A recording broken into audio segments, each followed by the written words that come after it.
They told me to behave, to smile, to sit through my sister's big day like I wasn't the family secret they were ashamed of. But when I saw my name spelled wrong on the place card shoved next to the kitchen doors, something broke, and when they handed me the mic for a toast, I didn't say a word. I tapped the screen and let the groom destroy the fantasy they built. I was halfway through drafting a memo when my phone lit up with an incoming call from my father. I stared at the screen for a full 5 seconds before I silenced it and flipped the phone over. A minute later, it buzzed again. This time, it was my mother. I hadn't heard from either of them in nearly 3 years, not since I left Tacoma for good. Any communication since then had been minimal and strictly through email. Short, cold, transactional. Like asking if I'd received a holiday card or sending me an address update for a tax form. Never anything personal. Never anything close to warmth. Now both of them were calling back to back. That alone made my stomach twist. I let the second call go to voicemail. Not even 2 minutes later, they called again. But this time on FaceTime. I don't know what possessed me, but I picked up. My father's face filled the screen first. Gray at the temples, now still sharp in the eyes, still always watching. My mother's voice came in before I could speak. Lena, your sister's wedding is next month. You need to be here. No, hello. No, how are you? Just straight to it. I blinked. The screen tilted as they sat side by side, probably in the living room where I used to spend hours pretending not to exist. We've sent you the formal invitation, my mother said. I hope you've received it. I hadn't, or maybe I had and trashed it without looking. I didn't remember. She continued without waiting. Sabrina's day is going to be very special. The press will be there. We're announcing the new partnership with the Caldwell family, and it would look incredibly strange if her sister wasn't there to support her. Support her. Right. Richard leaned forward, now adjusting the camera slightly. Lena, I know there's been tension. But this is not about the past, this is about family. I felt a tightness build in my chest. 3 years. 3 years of silence and distance. They hadn't asked where I'd gone when I left. They hadn't come after me. But now that Sabrina was having her picture-perfect wedding, I was suddenly part of the narrative again. Lena dear, this is important, my mother said with a tone that grated against me like sandpaper. Sabrina deserves to be celebrated, and the family deserves to be seen as whole. There it was. Not even a well-disguised attempt. Not we want you there because we love you. Not we miss you. Just we need you for the image. She tilted her head, waiting. I realized they were expecting a response. I pressed my lips together, fighting to keep my voice steady. I don't know if I can take time off. Work is heavy right now. My father scoffed lightly. Surely your boss can spare you for one weekend. This is your sister's wedding, not a trip to the grocery store. I looked at their faces, the same faces that used to watch me slip out of the room unnoticed. The same faces that used to light up for Sabrina's every accomplishment, every tantrum, every self-centered demand. I said I'd think about it, that I'd look into flights. And then I hung up. I sat there staring at the dark screen of my phone. My hands had gone cold. They wanted me back for one day. One carefully staged family photograph. One perfectly cropped headline. 3 years of being invisible. And now I was needed to complete the backdrop. I set the phone down and walked to the kitchen. Poured myself a glass of water, stared at the sink. My mind was a flood of memories. Sabrina's sweet 16 party. I wasn't in a single photo. Senior night at my high school debate finals. They left early to attend her cheerleading banquet. The time I got my first full-time job and no one asked what I did. I pressed my fingers to my temples. They had chosen her a long time ago. And now they wanted to pretend like I'd always been part of it. Outside, the Seattle sky was thick with early evening gray. I stood at the window and watched the wind tug at the trees. I hadn't made a decision yet, but I knew I couldn't ignore the past just because they needed a matching set for the pictures. And deep down, I knew this wasn't going to be just a wedding. Something about the urgency in their voices, the pressure in my mother's smile felt off. Like I wasn't being invited, I was being positioned. I walked back to the table and sat down, staring at the memo I had abandoned. My cursor blinked on the screen. The words didn't come. Instead, I opened my laptop calendar. I scrolled to June. The week was wide open. I closed the calendar, and I opened the email I'd promised myself I'd never respond to. The one from Sabrina. Sent 2 weeks ago. Subject line, big day coming. No body text. Just an attachment with her wedding website, a picture of her in a white dress, and a tagline. Sabrina Whitmore and Grant Caldwell, the 15th of June 2025. Loveworth Building. I stared at the screen until my vision blurred. Loveworth Building. The irony almost made me laugh. I closed the email and leaned back in my chair, letting my eyes drift to the framed photo on my bookshelf. It was the only one I kept from college graduation. Just me in my cap and gown standing in front of the campus fountain smiling into a camera I had asked a stranger to hold. No family, no flowers, no celebration dinner afterward. Just that photo and the faint memory of walking across the stage while the audience clapped for the girl 2 names after mine. When I was younger, I used to believe the camera didn't like me. In every photo we took as a family, my face was either blurred, blocked, or conveniently cropped out. Birthdays, holidays, school events. Sabrina always in the middle, bright, confident, framed by our parents' arms. Me somewhere off to the side, eyes, half-closed, smile fading. There was one time it really hit me. My high school graduation. I had been so proud that day. I had finished as class valedictorian, the first in our family to earn a scholarship to a top-tier university. I had stayed up nights rehearsing my speech even though no one at home ever asked to hear it. The ceremony was long and hot, held outside on the football field. I spotted my dad in the crowd wearing sunglasses and looking bored. My mom was fanning herself with the program more focused on the woman next to her than what was happening on stage. Sabrina wasn't there. She had a regional art competition the same day. I remember the moment I stepped off the stage with my diploma in hand, looking into the stands, searching for their faces. I couldn't tell if they saw me. Later that evening, my mom asked me to take off the gown so she could wash it for a neighbor's daughter. She said the fabric wrinkled easily and would be better stored clean. I handed it over without saying a word. The next morning, I found a fresh picture frame on the living room shelf. Inside, it was a colored pencil drawing of a cat with a crooked tail, one green eye and one blue. Sabrina's entry from the art show. Not a single photo from graduation had been printed. Not one. When I asked about it, my mother said we hadn't gotten any good shots of me. The light was bad. I looked too serious. Besides, she added, art is timeless. It brings color into the home. Diplomas sit in drawers. That was the first time I realized I might not be part of the narrative they were building. At first, I tried harder. I volunteered for things. I joined clubs. I brought home trophies, plaques, certificates. None of it made it to the walls. But Sabrina's messy sketches were everywhere. Every corner of the house had her handwriting, her signature, swirls, her lopsided drawings of girls with giant eyes and crooked crowns. I even started wondering if I was actually that boring. Maybe I didn't deserve the attention. Maybe she was the spark in the family, and I was the supporting character. The quiet one. The filler. But then came the Christmas card incident. I had just finished my freshman year at UC Berkeley. I flew home for the holidays, exhausted but excited.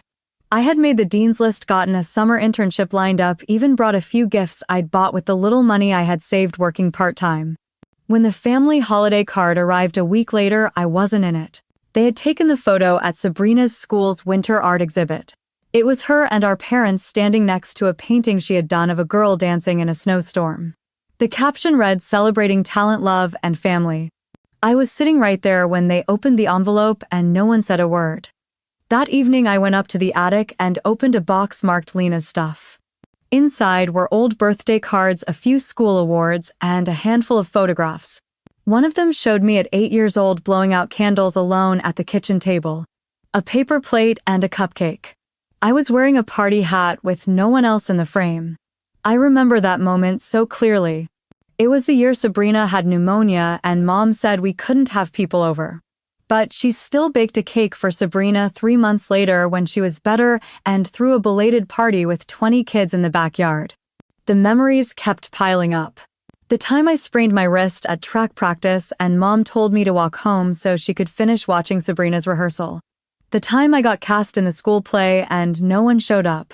The time I wore a new dress to my junior prom and Dad told me I looked like I was trying too hard. I guess that's what it feels like to grow up as background. Now with this wedding looming, they wanted me in the picture again. Not because I mattered, but because it would look better if I stood there smiling next to Sabrina in her $1,000 gown. Because people would ask questions if the older sister didn't show. They didn't care about my presence. They cared about the symmetry. I stood up from the table and walked to the mirror by the door. My reflection stared back older now, sharper, tired, but not broken. I wasn't 18 anymore waiting to be noticed. I had built a life even if no one back home knew about it. A life of deadlines and quiet victories. Of real friends and chosen family. Still part of me ached.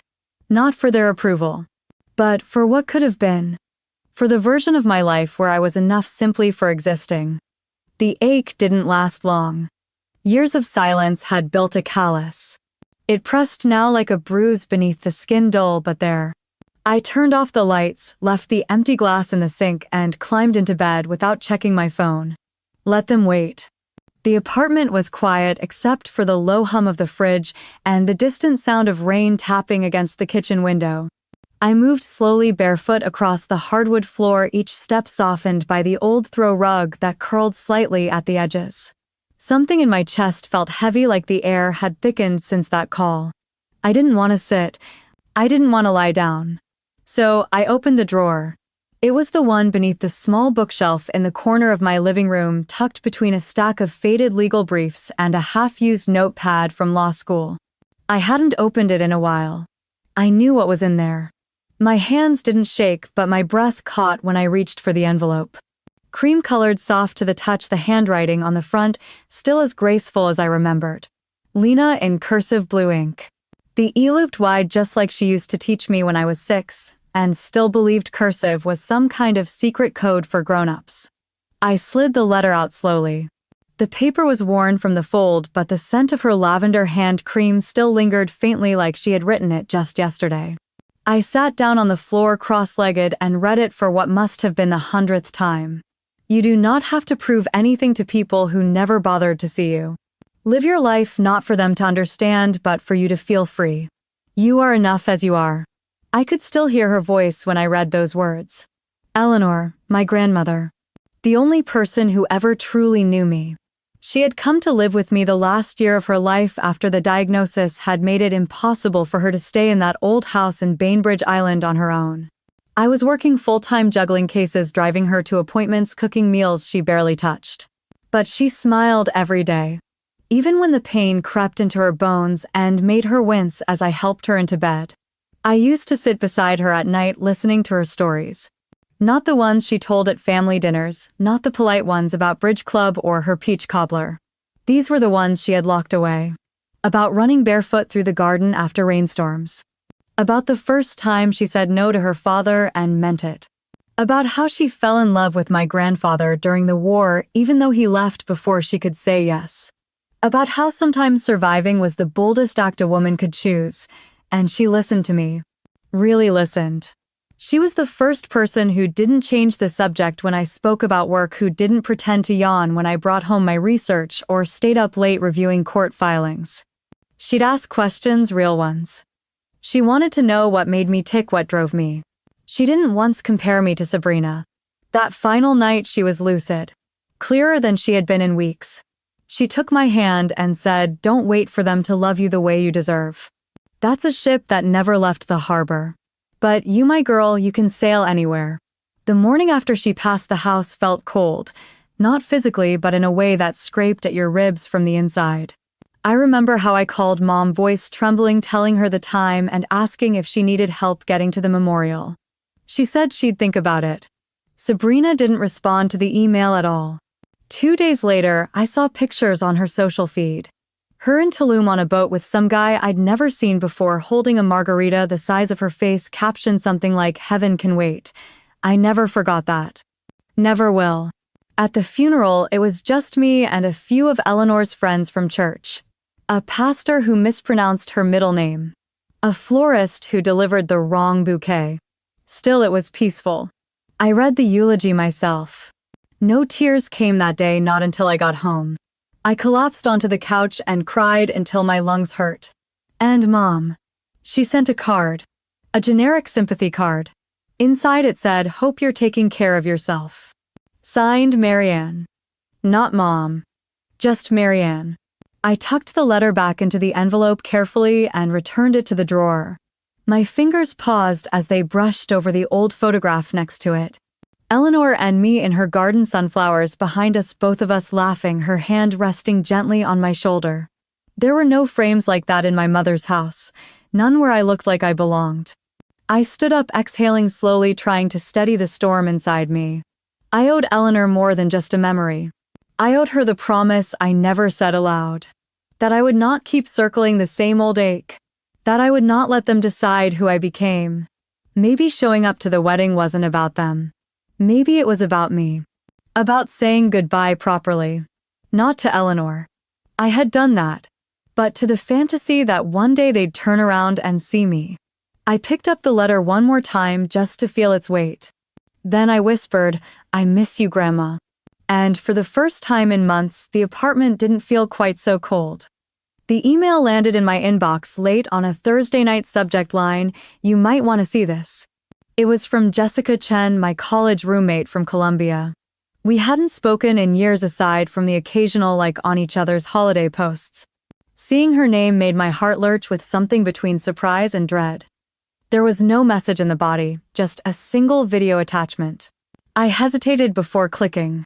My hand hovered over the mouse. Something inside me whispered this would change everything. The video opened to a dimly lit room, loud music, and the sound of glass clinking. At first it was hard to make out what was happening. Men were laughing, joking, shouting over each other. Then the camera panned to Grant. He was shirtless, flushed from alcohol, holding a bottle of whiskey in one hand, swaying slightly as he leaned toward the camera. A voice off screen asked him something I couldn't hear, and Grant grinned like the world belonged to him. I'll never forget his words. "Marrying that girl gets me 25% of the company easy. That's the only reason I put a ring on it." He laughed. "After the wedding, I go back to the one I really love. Sabrina's just a transaction." Laughter erupted around him. Someone high-fived him. I closed the laptop so fast it snapped shut like a mousetrap. My breath came short. My hands were shaking. I felt sick. The kind of betrayal I'd always suspected but never quite proven was now staring me in the face. And not just betrayal of Sabrina. This was a calculated, shameless exploitation of our family's business, our legacy, our lives. I paced my living room in silence, then opened the window for air. I wanted to scream. To call Sabrina and tell her right that second. To drive across town and show up at her door with the laptop in hand. But I didn't. I sat back down and opened the laptop again. I watched the video twice more, then saved it in 3 different folders and backed it up on a hard drive. Then I called Jessica. She picked up on the 3rd ring. "Hey Lena, I wasn't sure if I should send that. I recognized him and remembered your last name and..." "Where was this taken?" "At some hotel suite in Scottsdale. My friend's fiancé is friends with one of those guys."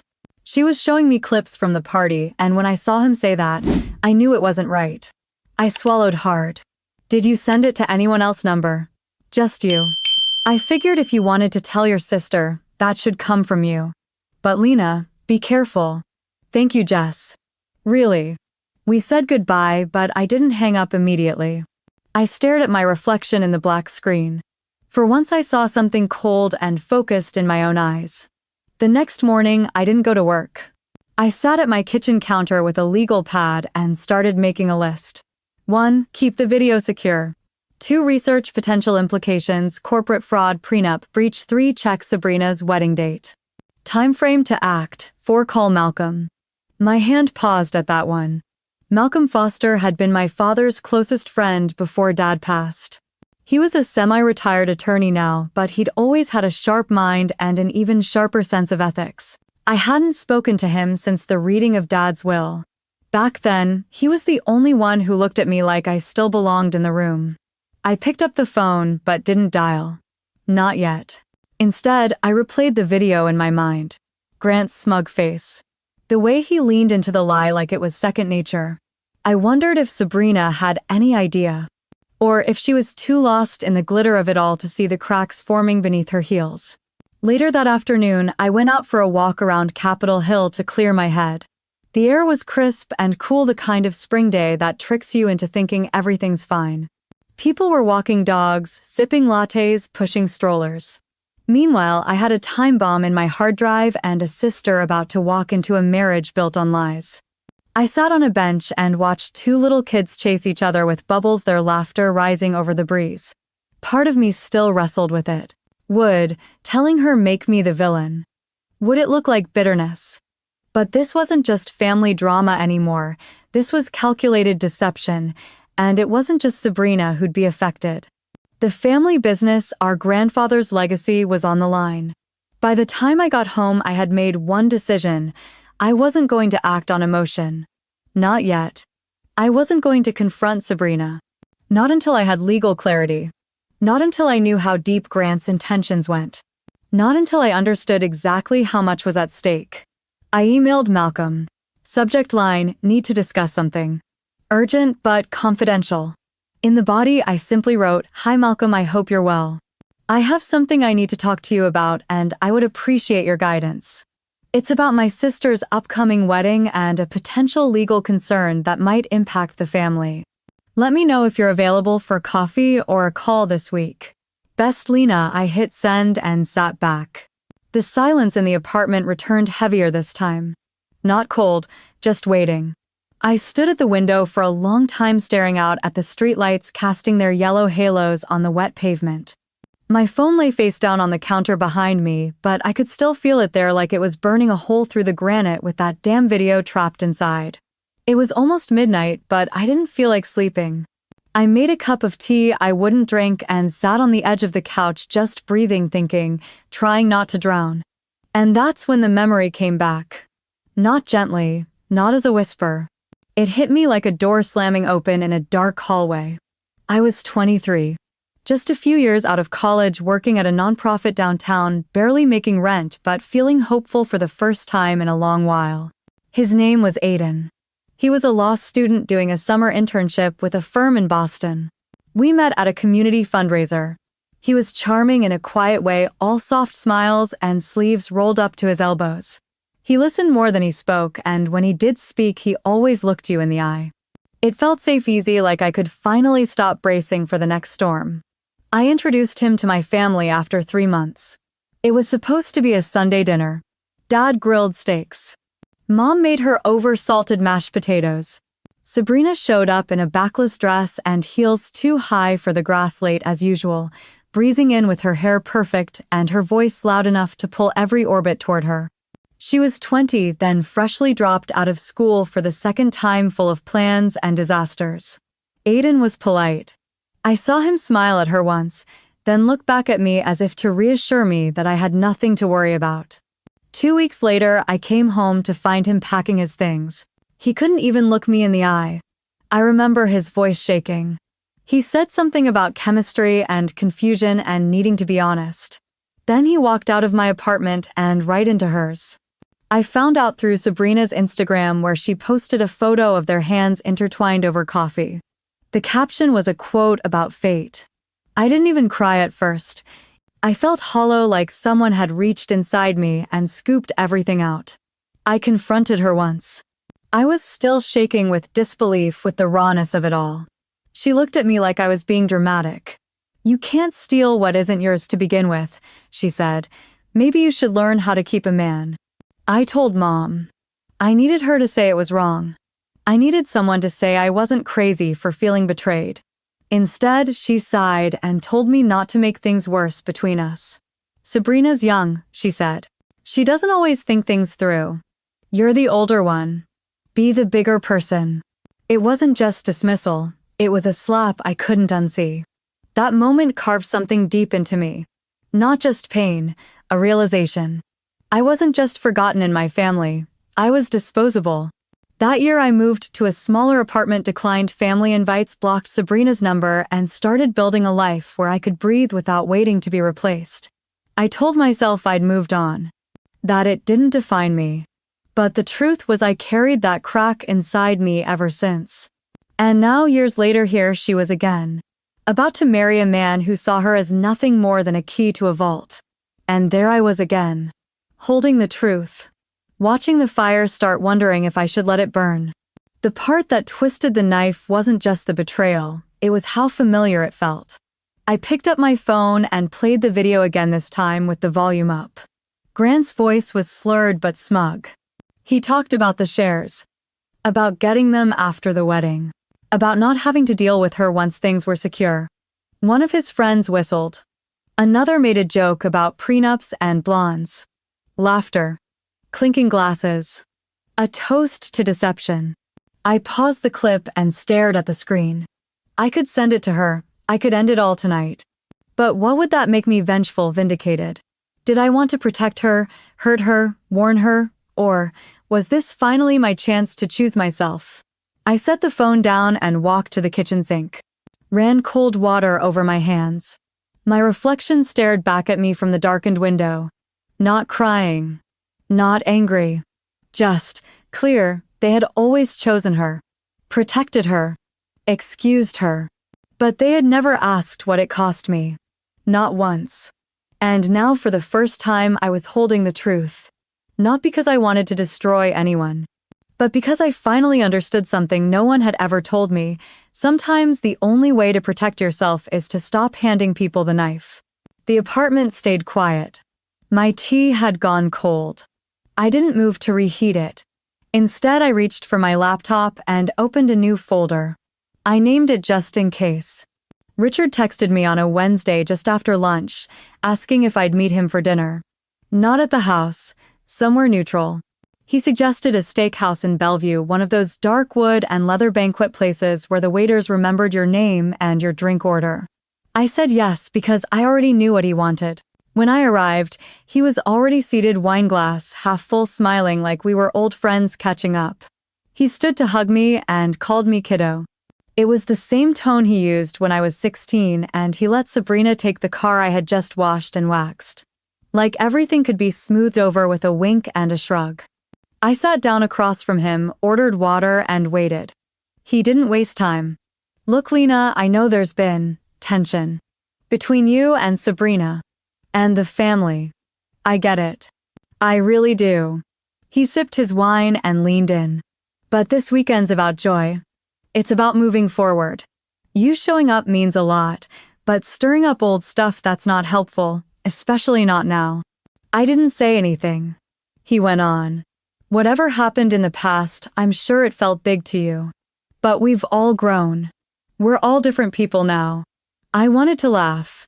Different Sabrina still lied like she breathed. My parents still silenced me with smiles. And Richard. He was still here, asking me to put my pain in a box and bury it 6 feet under the rehearsal dinner. He looked at me kindly like he was doing me a favor. Please don't ruin this for her. For everyone. I'm asking you as your brother. I nodded once and said I'd think about it. He smiled again, called for the check, and offered to pay for my valet. I walked back to my car alone. The next morning, I drove back to Tacoma. The air there always felt heavier, like the town was holding its breath. My father greeted me in the driveway wearing the same navy windbreaker he wore to every soccer game when I was in 8th grade. "You're early," he said, and gave me a one-armed hug. "Your mom's at the florist." I followed him inside. The house smelled like lemon polish and anxiety. He poured me coffee without asking and motioned for me to sit at the kitchen table. We sat there facing each other, the silence filling the space like fog. "I know this visit isn't easy," he started, "but I'm glad you came. It's important for the family to have you here." I sipped the coffee. It was bitter. He clasped his hands. "Lena, I know you've been hurt. I know things weren't always fair, but holding on to that pain, it only makes things worse. This wedding. Maybe it's a chance to let go." I looked at him. He wasn't angry. He wasn't pleading. He was presenting an idea gently, like handing me a glass figurine and hoping I wouldn't smash it. Let go, I repeated. Yes, your mom. She worries. She thinks you're still angry. But maybe if you just show her you've moved on, things can finally settle. He smiled like that was reasonable. Like I hadn't swallowed a decade of silence just to be allowed back inside this kitchen. She asked me to come back because she's worried about how it will look if I don't, I said. Not because she misses me. Not because she thinks she was wrong. He didn't deny it. We all have our ways of coping, he said softly. Sometimes silence is what keeps a family together. I stared at the table. The grooves in the wood. The way the light hit his wedding ring. The fact that this was the closest thing I'd ever gotten to an apology. I didn't answer. That night my mother came home and greeted me like I was a polite guest. She didn't hug me. She complimented my shoes. Later, while we were folding linens together in the living room, she said it. I'm glad you're here, just be mindful of your tone. This is Sabrina's weekend. It's not about the past. I didn't say anything. She looked at me, eyes soft but firm.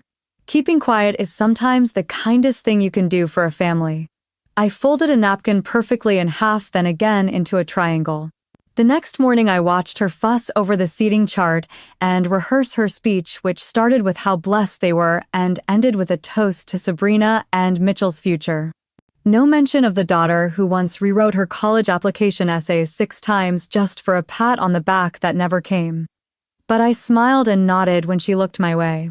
That night in the guest room, I opened my laptop and reviewed the files again. I replayed the clip of Sabrina telling a florist that her sister was unpredictable and might cause drama, so keep her flowers neutral. I uploaded another file to the folder, labeled it rehearsal audio. Then I shut the lid and lay back on the bed staring at the ceiling fan spinning slowly above me. I didn't know exactly what I would do yet. But I was done being quiet. The door to Harold's office was always slightly ajar, like he expected me even when I hadn't called ahead. That morning I didn't need an invitation. I walked in and found him standing at the window, a mug of coffee in his hand, watching the Puget Sound shimmer in the mid-morning light. He didn't turn around. I closed the door softly behind me and said, I think I'm going to do it. Harold's voice came quiet, steady. Sit down, Lena. I did. The leather chair creaked under me like it always did. Familiar, safe. He finally faced me. His expression was unreadable except for the slight crease between his brows. Tell me why. I opened my laptop and tilted the screen toward him. The still frame of the video rested there, paused mid-frame. Sabrina laughing. My mother brushing a strand of hair from her shoulder. Richard raising a glass. I didn't press play. Instead, I said, because I've lived my entire life biting my tongue to keep everyone else comfortable. And for what? They're about to walk Sabrina down an aisle paid for with lies. Lies that buried me. Lies that cost me years. I want it all out. The fake trust, the hidden accounts, the manipulation. He nodded slowly, lowering himself into the chair opposite me. I watched him think. He always did that before speaking, never rushed. When he finally said something, it wasn't what I expected. If you release this, be ready for the fallout. There's no going back to Sunday dinners and polite small talk. You won't just be airing their secrets, Lena. You'll be ending the version of your family that still lives in memory. I stared down at my hands. My nails were short, clean. The polish chipped. I used to care about that sort of thing. About appearances. About being the good sister who always showed up but never said too much. I whispered, there's nothing left of that version, Harold. He looked at me softer now. I know. But even when we're ready to burn the house down, it's okay to mourn the rooms we once called home. His words hit something I didn't realize was still sore. I said I'm not doing this for revenge. Then why I hesitated. Because I can't keep pretending that silence is kindness. Because Sabrina got ahead by stepping on me. Because my parents care more about the neighbors' opinions than my life. And because maybe if I say something, someone else will stop swallowing their truth just to be loved. He nodded again. This time with something like approval. I won't stop you. But I'll say this. Make sure you're doing it for the person you are becoming. Not the girl still trying to reclaim what she lost. I felt my throat tighten. Harold always saw right through me. I stood and paced to the bookshelf, dragging my finger along the spines. Old casebooks, ethics codes, photos of him with judges and students from past decades. I asked, "Did you ever have a moment where you thought this is it, this is who I am now?" He chuckled low. "Once. I was defending a woman whose husband tried to have her declared mentally unfit just to steal her inheritance. The courtroom was cold. I remember holding a file so tight my knuckles turned white. And when I spoke, I stopped caring what anyone thought. That was the moment. The fear didn't disappear, but it didn't lead anymore." I smiled. "That's what I want. For the fear to stop driving the car. Then take the keys back, Lena." He stood and reached for his briefcase, then paused. "One more thing. If you go public, do it clean. No shouting. No pettiness. Let the evidence speak. Let the truth be the loudest thing in the room." I nodded, absorbing the weight of that. Before I left, he placed a hand on my shoulder. "You've always had a sharp mind, but this will take your whole heart too." Outside, the sky had turned a pale blue, crisp and cold. The city buzzed as usual, but everything around me felt like it had slowed, as if my body was catching up to what my soul already knew. I walked past a bakery where my mom used to take us after church. The smell of sugar and cinnamon hit me unexpectedly, and I stopped in front of the window. Two little girls sat inside sharing a cookie. One had frosting on her nose. I couldn't remember the last time Sabrina and I had shared anything that sweet or innocent. I kept walking. When I got home, I sat at my desk and opened the draft email titled "Just in Case." I reread every line, checked the attachments, financial records, screenshots, the video file, a statement of facts with timestamps. Then I moved the cursor to the subject line and typed for the record. I didn't send it. Not yet. But I closed the lid of my laptop and felt something shift. It wasn't peace. Not exactly. It was the beginning of the end of pretending. And I was ready for it. The rehearsal dinner was held at a vineyard in Napa, the kind of place with fairy lights strung over aged oak barrels and servers who only spoke in hushed tones. The sun was beginning to set, casting a golden tint across the long white tables dressed in lavender linens. I arrived alone, wearing a simple dark green dress that hugged my figure but didn't scream for attention. It didn't matter. No one looked at me. A server led me to a table near the back, farthest from the head table, where Sabrina sat, flanked by her fiancé and our parents. A small folded card marked my place. Lena. 2S. I stared at it for a second too long, then picked it up and placed it flat under my water glass.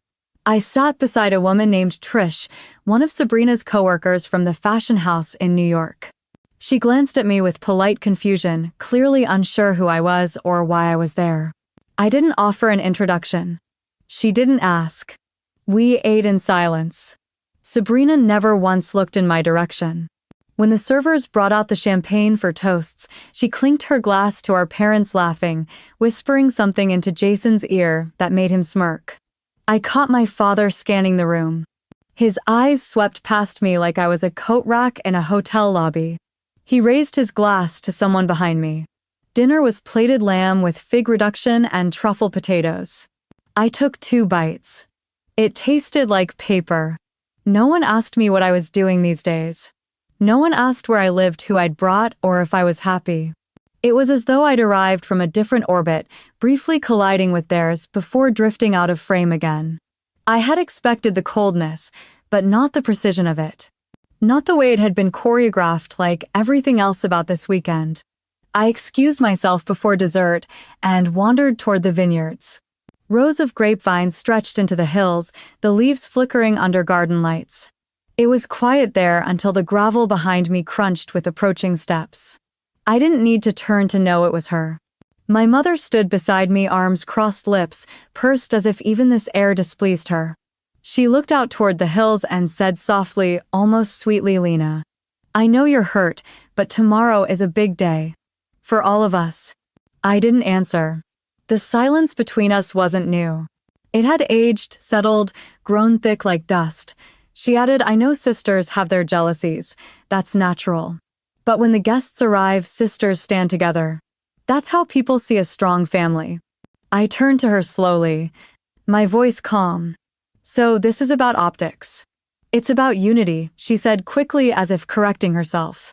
Sabrina's worked so hard to rebuild what happened with the press. This wedding is her fresh start. And for us too. For our name. She paused, then looked at me fully. Her tone softened, almost maternal. Just remember, Lena. Tomorrow is the day Sabrina restores the family's image. Don't take that from her. The last sentence wasn't a request, it was a command. A reminder of where I stood. What I was worth. I think part of me always knew she'd say something like that, but hearing it in that place after everything, it snapped something in me clean. I nodded slowly, not in agreement, but in understanding. She turned back toward the dinner heels clicking against the stone path and left me under the vineyard lights.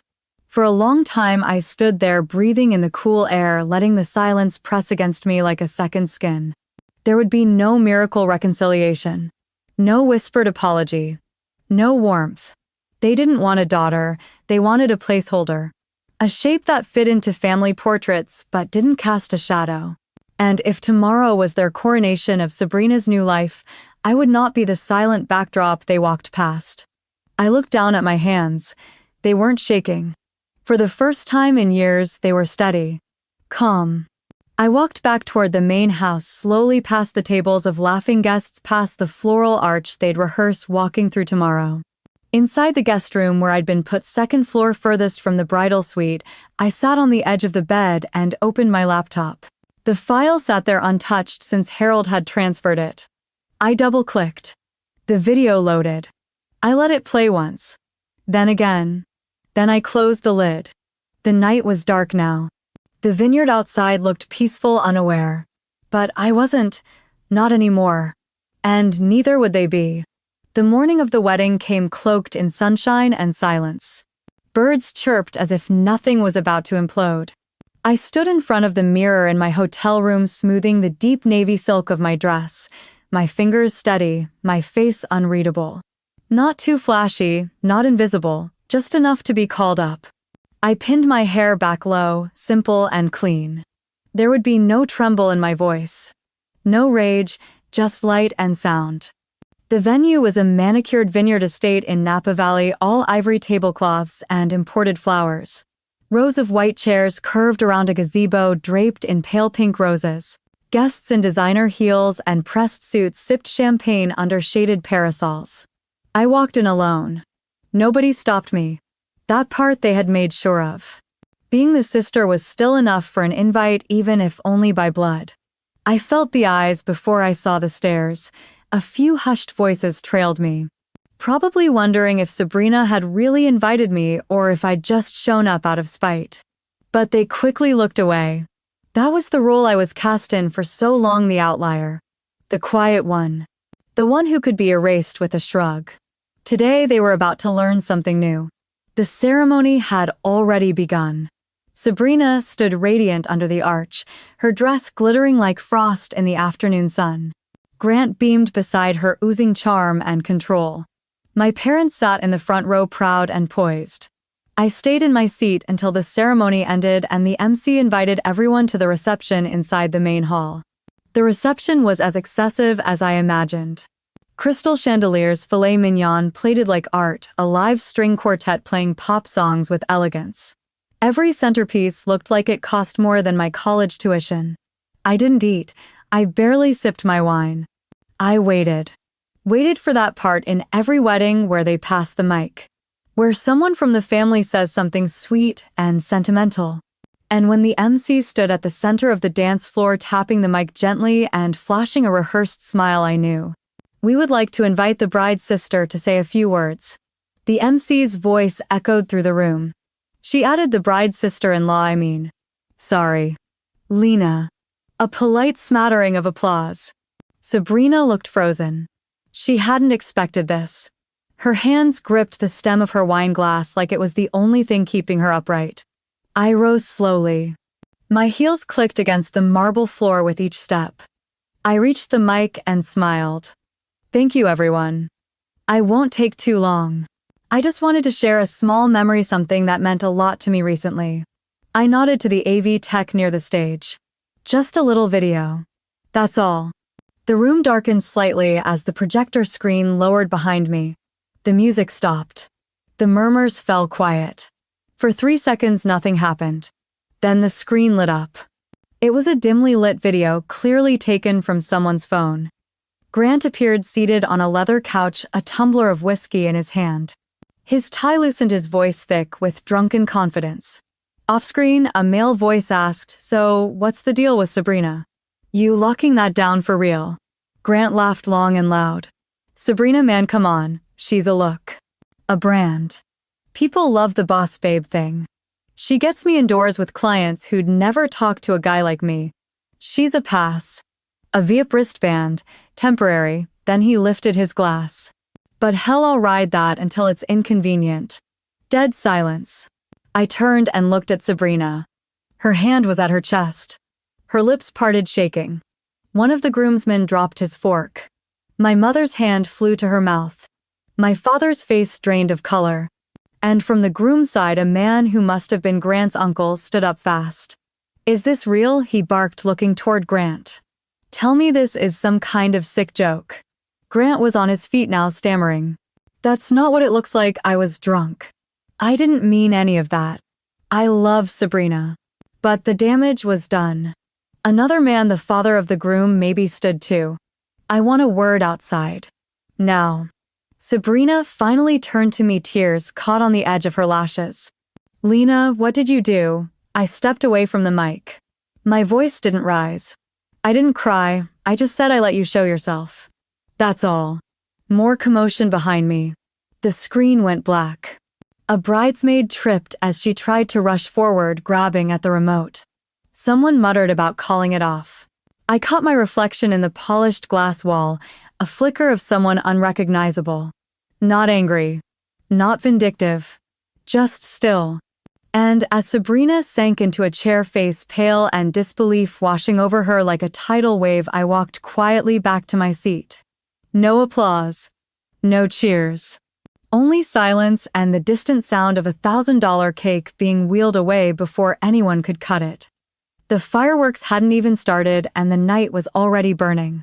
Sabrina came at me like a storm, her heels clicking furiously on the marble floor. I didn't move. I saw her reflection in the tall glass behind the dessert table before I felt her slap. It was sharp, fast, and echoed across the ballroom like a dropped plate. Gasps rippled through the guests still frozen from the video. Someone knocked over a glass of champagne. My cheek stung, but I didn't flinch. I looked her dead in the eye. Her face was contorted, not with sadness, not with regret, but with rage. "You're jealous," she hissed. "You've always been jealous. Of me, of my life. You couldn't stand that this day wasn't about you." She raised her hand again, but Grant grabbed her wrist from behind. "Enough," he said flatly. She yanked her hand away and spun around. "Don't you dare defend her," she snapped at him. "She just humiliated me in front of both families." Grant didn't even look at her, he looked at me instead. His eyes weren't angry. They weren't even surprised, they were just blank. He didn't say goodbye, he didn't apologize, he didn't ask any questions. He simply turned and walked out of the ballroom like someone who had just realized he left the stove on at home and couldn't be bothered to return. Sabrina stood frozen, staring after him, her breath hitching in short, confused bursts. The groom's father stepped forward next, straightening his jacket, his face set like concrete. "This wedding is postponed," he announced. "Until further notice. We will not be associating with a family that encourages deception, mockery, or instability." Behind him, the groom's mother nodded once and took off the diamond necklace they had just gifted Sabrina during the engagement exchange. She placed it on the nearest table as though it were now tainted. Then they both walked away, followed by the rest of the groom's side like a slow-moving wave of judgment. Sabrina was left standing in the middle of the room in that overdone white gown with its glittering beads and 15-foot train. No one reached out to comfort her. No one clapped her on the shoulder or whispered, "It'll be okay." The air was too thick with disbelief, the kind that leaves a bad taste in your mouth no matter who you side with. Then came my mother. Her steps were slower, softer, as if walking through water. Her mascara had started to run, though she tried to dab it with a napkin that was already damp. "Lena," she whispered, her voice hoarse. "You didn't have to do this. Not like this. You could have come to us. We would have listened." I tilted my head, not out of pity, but curiosity. As if I had stumbled upon an old relic in the attic and was trying to remember where it came from. "You've never listened," I said. "Not once." She grabbed my hand and I let her, but only for a second. She was crying now, really crying. Her body shook the way it had when Grandma died, except this time there was no death. Only revelation. "I just wanted one day to be perfect," she pleaded. "For once." I stepped back. "That was never my job," I said. Behind her I heard my father's voice, low and sharp like a cracked bone. "You've always resented this family," he growled. "You're not one of us. You never were." He was standing near the head table, arms crossed, the veins in his neck pulsing like they used to when I'd come home late as a teenager. "You think this makes you better than us. You think truth makes you a hero." I didn't answer. "You destroyed everything," he said. "All of it. Because you couldn't stand being in her shadow." There was a pause. I could have said 100 things. I could have brought up the years I funded the mortgage when Dad's consulting slowed. I could have reminded him I planned Sabrina's college application essays, bought her first car, even made the down payment on her New York apartment. I could have told him that the only shadows Sabrina ever had were the ones cast by lies she told herself to stay shiny. But I said nothing. Silence was all I had left to give. He waited for me to break, to scream back, to defend myself with tears and gestures and old stories. When I didn't, he clenched his jaw and turned away. "Good," he muttered. "Walk away. Just like always." I took one long look at the ballroom, now half-empty, petals from centerpieces scattered like confetti on the floor, the projector still faintly glowing with the last frame of the video. And I walked. Not in shame. Not in triumph. Just forward. Through the corridor lined with candles that now felt unnecessary, past the open bar where a single flute of champagne still fizzed, and out into the cooling air. The night had cracked open, but for the first time in years I could breathe. I left the estate without saying goodbye. No slamming doors, no dramatic exit. Just me walking down the gravel path with the scent of burnt sparklers still clinging to my dress and the ache of everything finally coming undone, pressing behind my ribs. Mark had already called an Uber, sensing I wouldn't want to linger. We rode in silence, hands intertwined as the lights of Santa Barbara blurred past the car window. My phone vibrated once. Then again. By the time we reached the hotel, there were over a dozen messages. All from Sabrina. The first one read, "I didn't mean to slap you. I just..." Snapped. Then, "Can we talk, just us?" I set the phone down on the nightstand without replying. I didn't have it in me to open that box again. Not tonight. Mark ordered room service. We sat cross-legged on the bed eating pasta out of overpriced takeout containers while he gently undid the zipper of my gown, letting me breathe for real. I took a hot shower, washed the night from my skin, and stood in the mirror wrapped in a towel, staring at the woman looking back. No bruises, no mascara streaks, no cracked voice. Just me, whole. When we got back to Seattle the next evening, the messages had tripled. Some were apologetic.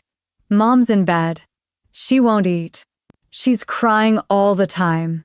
You don't have to forgive me, just help me fix this." Some tried guilt. "You ruined the night. Dad's furious. I don't even know if we're still engaged." People are sharing clips of the argument. It's all over TikTok. Then they turned sharper. "Are you seriously just ignoring me? I swear to God, Lena, if you don't take that video down, I'll tell everyone what you're really like." And finally, desperation. "Please. I can't breathe. I can't sleep. Make it stop." The strange thing was I hadn't posted anything. Someone else at the party had recorded the slap. The screaming. The mother sobbing into her hands. The bride falling apart in heels and makeup under a sky of unused fireworks. The clip was less than 30 seconds, but it was enough. By the end of the week, wedding blogs were dissecting it. Reddit threads with titles like Bridezilla Breakdown at Coastal Estates started popping up. People who didn't even know us were debating whether I had been justified. Whether Sabrina was a narcissist, whether money ruins families, or just reveals the rot that was already there. I didn't say a word. Instead, I blocked her number. Then Dad's. Then Mom's. I changed my email. I deleted the shared album link I had once made for family photos. I turned off Instagram notifications and let the storm howl outside my walls. It was quiet in our apartment. Peaceful even. Mark gave me space-cooked breakfast every morning and reminded me I wasn't alone. I started each day reading one page of Grandma Elaine's letter. Just one. Then I folded it back into the silk envelope and tucked it beneath my pillow. On the fourth morning, the line that stuck with me was, "You do not need anyone's permission to heal, my brave girl." On the seventh it was, "Some people only know how to love control. That is not your failure." And finally, "You don't need to be forgiven to begin." I cried then. But it was the good kind, the kind that rinses you out and leaves you lighter. One afternoon, I walked past the boutique window near Pike Place and stopped cold. In the display was a new dress. Not one of mine, not one of Sabrina's. But the embroidery. The neckline. The way the pleats fell into an asymmetrical train. It looked like mine. The original. The dress I had sketched in the margins of journals before any of this began. The store was called Whisper and Bloom. I walked in. The owner was a woman in her 60s named Jean.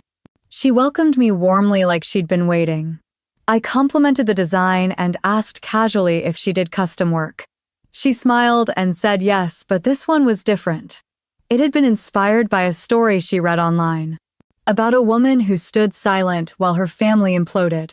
About the quiet kind of strength that doesn't need to shout to be heard. I didn't say anything. I just knotted my throat tight. She offered me tea. I stayed for an hour. That night, I thought about the irony. The very drama that tried to erase me had birthed something else. A narrative not mine, but echoing through strangers finding new shapes, new seams. I picked up my phone. Looked at the last message Sabrina had sent before I blocked her. "You always think you're better. You only care about yourself." I didn't reply. I deleted it. Then I turned the phone off and stepped outside. It had rained. The air smelled of wet cedar and fresh start. I walked without direction, letting my breath match the rhythm of my steps. At the corner of Pine and 3rd, someone played jazz on a saxophone, and I stood for a moment, letting the notes wrap around me like armor. There would be more noise, surely. More headlines. More family whispers and half-truths passed around the holidays like brittle cookies no one wanted to eat. But I wouldn't be there to taste them. I had unhooked myself from the performance, stepped out of the audience, closed the curtain. For the first time, it didn't feel like running. It felt like arriving. And for once, the silence wasn't empty. It was mine. The morning after I blocked Sabrina, I woke to silence. No new messages. No missed calls. No alerts. Just the soft hum of Seattle rain tapping against the window pane. For the first time in what felt like years, my phone didn't feel like a weapon waiting to go off in my hand. It was quiet, and that quiet felt like peace. I made coffee, sat at the kitchen table, and stared out at the mist swallowing the city skyline. My inbox had nothing from Mom, nothing from Dad, nothing from Sabrina. The absence of noise wasn't hollow, it was clarifying. I opened a blank email and let my fingers rest above the keys. Not with anger, not with sadness. Just with truth. It didn't take me long to type it. I didn't revise it or agonize over the wording like I had with every other message I'd ever sent them. I wrote, "Please don't contact me again. I hold no grudge. But I also no longer belong to the version of family you want to preserve. I am not ashamed of who I am. I am Lena Whitmore. And I have chosen truth over silence." I hovered over the send button for 1 second, maybe 2, then clicked. The message disappeared into the void, and with it any remaining illusion that I owed them more of myself. Later that afternoon, while I was answering emails for my own consulting work, a headline caught my eye on a finance newsletter I still subscribed to out of habit. Fleet Cross Logistics initiates internal audit after public backlash. The article was brief, but the implications weren't. Following a viral clip tied to a high-profile wedding scandal several investors had pulled out. A strategic shipping deal with a West Coast chain had been suspended. The company had released a bland statement about reevaluating internal standards of leadership. My mother and Sabrina weren't named directly, but the subtext screamed. The fallout had begun. And I felt nothing. No thrill, no vengeance. Just confirmation that truth once seen has a way of working quietly. By sunset, I was out on my balcony with a blanket over my legs and my laptop in my lap. The sky had softened to lavender and gray. Seattle's noise was still there, but underneath it all I could hear something steadier. Myself. I opened a blank document. No plan. No outline. Just the white screen staring back at me full of possibility. I hadn't written anything personal in years. Everything I ever gave had been edited, filtered, acceptable to someone else's expectations. But now I wasn't writing for them. I wasn't writing for anyone. I was just telling a story. Mine. I started with what I knew best. The feeling of being erased. The slow suffocation of being useful but invisible. The ache of having love withheld unless it served a purpose. The moments when I realized silence could be both prison and power. Word by word I let it go. I wrote the names I once avoided. I wrote the things I was told to forget. I wrote the love I gave that never came back and the courage it took to stop waiting for it. I didn't write for revenge. I wrote to remember. And in remembering, I reclaimed. When the night fully settled in, I leaned back and let the cool breeze wash over me. The cursor blinked on the last line, waiting for more. But for now I didn't need to finish the story. The act of beginning was enough. My phone buzzed once. A new message request. Not from anyone I knew. Just a stranger, probably someone who had seen the clip. I didn't open it. Instead, I set the phone down and looked out at the lights blinking in the high-rises across the city. Somewhere my parents were probably still trying to spin the narrative, still trying to find someone to blame. Sabrina might still be waiting for a response, clinging to a version of herself she thought could be salvaged. But I was no longer in their frame. They had spent years crafting a portrait of perfection, and I had been the smudge they tried to erase. But the truth has a way of staining through. It shows up in headlines and whispers in the uncomfortable silences at cocktail parties, and sometimes it shows up in someone quietly walking away, never looking back. Because sometimes justice doesn't need a courtroom. Sometimes it just needs someone brave enough to turn the lights on. And then walk out the door. Thank you for listening to my story. If it resonated with you, I'd love to hear your thoughts in the comments. Don't forget to like and subscribe for more true stories that remind us truth has power and silence isn't always peace.